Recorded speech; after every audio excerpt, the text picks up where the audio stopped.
Hey everybody, this is Sean from The Verge, and I am standing here in front of what's probably going to be the most ridiculous thing we see here all week at the 2020 Consumer Electronics Show, which is a Mercedes-Benz concept car inspired by the 2009 film and soon-to-be franchise Avatar.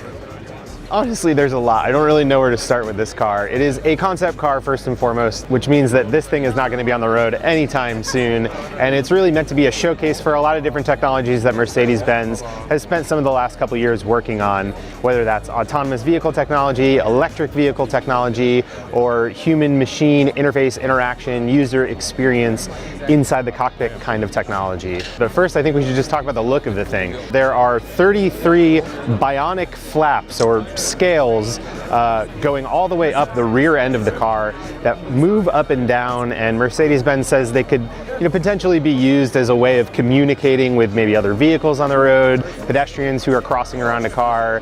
One of the other really wild things about this car is that it has these sort of spherical wheels that can move in multiple different directions. They enable the car to move not only sideways but diagonal, and we got a little bit of a taste of that when the car rolled out here on stage tonight. The wheels on the car were supposedly inspired by the seeds from the big tree in the movie Avatar, and that's not the only thing. There are a lot of other touches on this car that are supposedly drawing inspiration from the film, and in fact, it wasn't just inspiration. Mercedes-Benz went and worked with some of the people behind Avatar.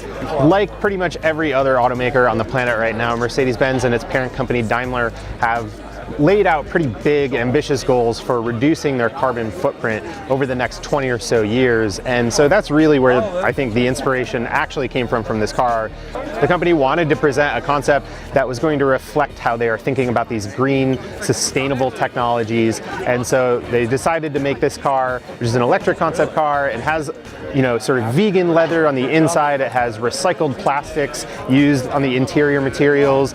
And I think as they started to work up some of those ideas and cohere them into a concept car, there must have been some partnership struck with the people behind Avatar, and the themes that run through that movie and the upcoming movies about sort of protecting the natural resources around you apparently melded well enough for them to design an entire Avatar car, or Avatar, if you will, and I will. The inside of the car is another really kind of wild looking piece of tech, which is this control unit which comes up out of the center console, sort of accordions up to meet your hand. And according to Mercedes-Benz, it will vibrate along with your heartbeat and breathing. But I got to try the tech earlier today. It's still a very concept version. It's not actually really working. Like, it wasn't really actually mimicking my breathing, but the thing did come out of the center console. It was sort of vibrating a little bit. The seats were vibrating too. And then that's supposed to be something that you could use to kind of control the car. It's really the only way you can interact with this car because there are no buttons, there's no steering wheel, there's just one giant display that stretches up from the center console and into the windshield. In many ways, this is kind of like the ultimate Consumer Electronics Show concept car announcement. It hits pretty much all of the beats that we typically see automakers pick at. We have futuristic tech that doesn't really actually work today, but may work someday in the future. We have outrageous design with lights coming out of the wheels and scales on the back of the car. And we have really ambitious goals and ambitious claims about what this car is going to mean for the company that are really hard to check right now in the present.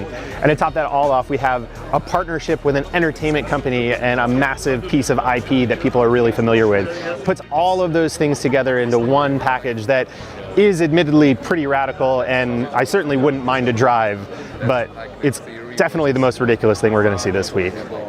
Thanks so much for watching. If you want to see more weird tech, amazing tech, bad tech that we've seen here at the Consumer Electronics Show, make sure to go to youtube.com/TheVerge and click subscribe. Thanks for watching.